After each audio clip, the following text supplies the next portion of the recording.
हम आपको केंद्र की तरफ ले जाते हैं। पार्लियामेंट में शीतकालीन सत्र 75 साल के कॉन्स्टिट्यूशन पे जो डिस्कशन हुआ, हंगामा हुआ, सत्ता हो विपक्ष हो, जिसको भारतीय ये आरएसएस प्रतिपक्ष का नाम देने की कोशिश कर रहा है, दोनों के बीच में जम के हंगामा हुआ कॉन्स्टिट्यूशन को लेकर, और बाबा साहब अंबेडकर का नाम उछाला गया सत्ता पक्ष के एक मंत्री के द्वारा, और विपक्ष ने उसको लोक लिया और उस पे खेल गए।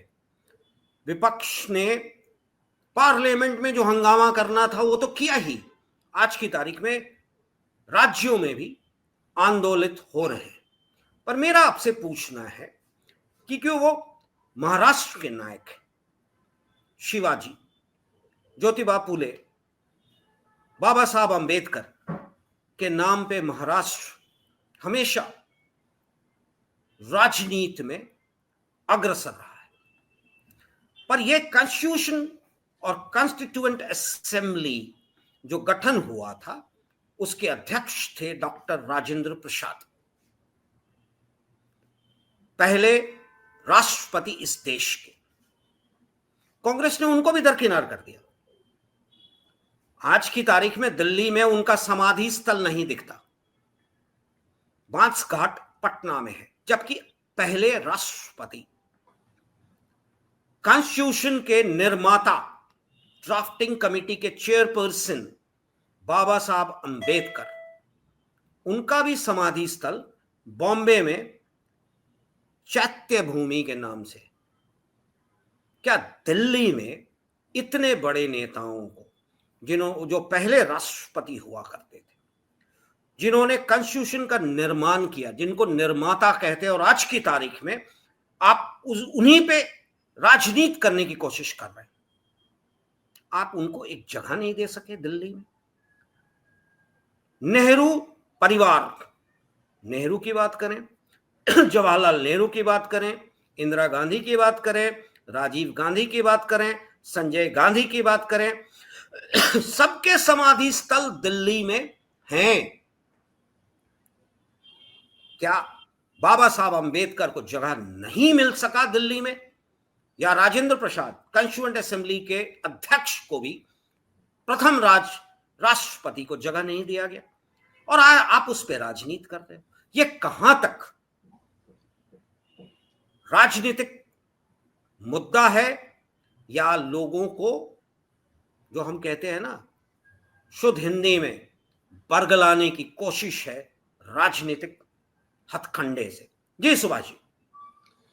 देखिए, जहां पे अंतिम संस्कार होता है वहां पे मेमोरियल बनता है, वहां पे स्मारक बनता है। तो डॉक्टर बाबा साहब अम्बेडकर इनका मेमोरियल मुंबई में दादर में चैत्य भूमि नाम की जगह, उनकी इच्छा थी, उनकी इच्छा थी वहां? नहीं, उनकी इच्छा थी वहीं? नहीं, उनकी इच्छा थी या नहीं इसके बारे में कोई स्पष्ट रूप से, वो भी जानना चाहता ना, क्योंकि नेहरू जी की इच्छा क्या थी कोई नहीं जानता था। हिस्टोरिकल कोई ऐसा दस्तावेज है नहीं। और लेकिन एक है कि अलीपुर रोड पे, दिल्ली में अलीपुर रोड पे डॉक्टर बाबा साहब अम्बेडकर इनका स्मारक है, मैंने देखा है वहां पे। तो वो जो अलीपुर रोड पे जो स्मारक है, वहां पे डॉक्टर बाबा साहब अम्बेडकर इनका निधन जो है वो वहीं पे हुआ था। और उसके बाद कुछ सालों के लिए उनकी पत्नी सविता अम्बेडकर वो वहां पे रहती थी, लेकिन बाद में वो बंगला जो है वो किसी प्राइवेट लोगों को दिया गया। उन्होंने रातों रात में सविता अम्बेडकर इनको घर से बाहर निकाला था, और डॉक्टर बाबा साहब अम्बेडकर इनकी जो पूरी लाइब्रेरी थी वहां पे, वो भी उन्होंने फेंक दी। और पूरा जो ये लाइब्रेरी थी वो उस वक्त दिल्ली में बारिश हो रही थी। किस साल की बात आप कर रहे हैं? आप किस साल की बात कर रहे हैं? ये तकरीबन 60 के दशक की मैं बात कर रहा हूँ। डॉक्टर बाबा साहब अम्बेडकर, देश में राज किसकी थी? कांग्रेस की थी राज जी, आगे बढ़े। कांग्रेस का ही राज था वहां पे। लेकिन ये सारी चीजें हुई, यानी डॉक्टर बाबा साहब अम्बेडकर इनको उस वक्त जो उनका जो ये घर था वो प्रोटेक्ट उन्होंने कांग्रेस ने नहीं किया था, ये हकीकत है। तो डॉक्टर बाबा साहब अम्बेडकर, उनके कुछ बुक्स है, वो आज की तारीख में उनका जो बंगलो है मुंबई में दादर इलाके में, जिसको राजगृह कहते हैं, जिन्होंने डॉक्टर बाबा साहब अम्बेडकर ने अपने पैसे से बनवाया था, वहां पर आपको देखने को मिलता है। लेकिन जो काफी बड़ी लाइब्रेरी उनके पास थी, तो वो लाइब्रेरी खत्म हो गई इसके चलते। तो डॉक्टर बाबा साहब अम्बेडकर इनको हमेशा उपेक्षा कांग्रेस ने किया, ऐसा आरोप डॉक्टर बाबा साहब अम्बेडकर के अनुयायी करते रहे हैं। हालांकि कांग्रेस हो या बीजेपी हो, वो अपने जो लोग हैं, उनके आइकन्स जो हैं, उनको ही ज्यादा तवज्जो देते हैं। ये अब तक का हमने देखा है। और इसलिए जब वीपी सिंह बने प्रधानमंत्री, तब जाके डॉक्टर बाबा साहब अम्बेडकर को भारत रत्न पुरस्कार दिया गया था। कांग्रेस ने नहीं दिया गया था, ये भी हकीकत है। लेकिन जो जिस आपकी बात कर रहे हैं अमित शाह, इनके वक्तव्य के बारे में, लेकिन बीजेपी ने डॉक्टर बाबा साहब अम्बेडकर इनकी लीगेसी है, उसको प्रोटेक्ट करने के लिए क्या किया, इसके बारे में वो कभी बात नहीं करते। वो सिर्फ बात ये करते हैं कि कांग्रेस ने उनको कैसे तकलीफ दी, कांग्रेस ने उनकी कैसी उपेक्षा की, ये इसके बारे में बात करते हैं। खुद क्या करना उन्होंने किया पिछले 11-12 सालों में, उसके बारे में वो बात नहीं करते। और इसमें यही प्रॉब्लम है कि आज कांग्रेसी विचारधारा भी जो राहुल गांधी और बाकी जो पार्टियां हैं, विपक्ष की पार्टियां जिसको हम इंडिया ब्लॉक कहते हैं, उनको पता है कि अगर बीजेपी की विचारधारा को, जो राइट विंग विचारधारा है, उनको अगर मुकाबला करना है, संघर्ष करना है उससे, तो संविधान ही एकमात्र उनके पास हथियार है। और डॉक्टर बाबा साहब अम्बेडकर, इनके विचार यही एकमात्र हथियार है। और इसलिए वो डॉक्टर बाबा साहब अम्बेडकर को अपना रहे या उनके बारे में बात करें। अगर उनका उपयोग नहीं होता तो मुझे नहीं लगता कि शायद डॉक्टर बाबा साहब अम्बेडकर के बारे में कोई बात करता। क्योंकि 389 members were there in the constituent assembly. वाइस कमेटी बनाई गई थी और एक कमेटी थी ड्राफ्टिंग कमेटी, जिसके चेयरपर्सन थे डॉक्टर बाला साहब अंबेडकर साहब। उस कॉन्स्टिट्यूएंट असेंबली के अध्यक्ष थे प्रथम राष्ट्रपति राजेंद्र बाबू। उनका कहीं रेफरेंस नहीं है कॉन्स्टिट्यूशन के मुद्दे पे। जब भी चुना, सत्ता और विपक्ष लड़ता है एक दूसरे से, शायद दोनों को उस नाम से कहीं ना कहीं चिढ़ है।